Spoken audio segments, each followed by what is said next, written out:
Il s'agit en fait d'un projet autour d'une problématique un peu complexe qui est les pratiques alimentaires des noctambules. Voilà, autrement dit, qu'est-ce que boivent et qu'est-ce que mangent les fêtards?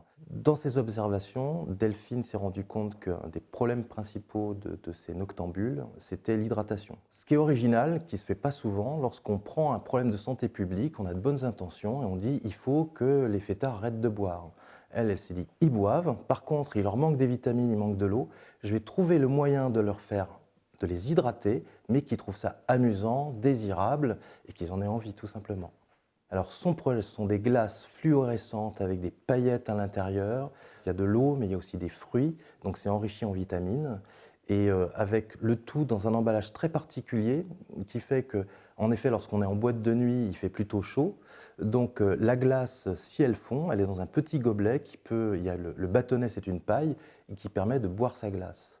Voilà. Donc il y a une espèce de double usage en fonction du moment où on est dans cette situation-là. Et c'est plutôt amusant à utiliser, il y a tout un univers festif, très graphique. En fait, dans le projet de Delphine, avoir une bonne intention et se dire je vais faire de belles glaces que évidemment tous les jeunes vont utiliser, c'est bien, mais il faut aller jusqu'au bout. Donc ça veut dire c'est quoi les outils marketing que je vais utiliser, les outils de communication, est-ce que je suis présent sur Instagram, etc.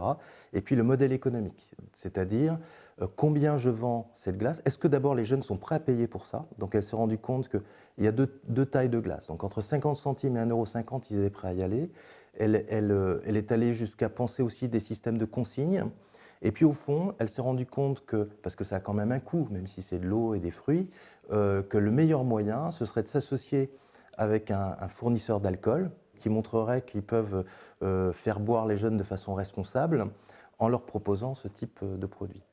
C'est peut-être une petite patte qu'elle a très particulière, où elle sait très très bien renverser les choses, c'est-à-dire vraiment transformer une contrainte en opportunité, reprendre les codes de certaines addictions, etc., pour en faire quelque chose de plus intéressant. Et en ce sens, c'est une approche, je trouve, pleine de pragmatisme et de modestie, et qui peut-être qui caractérise son écriture de designer en tout cas.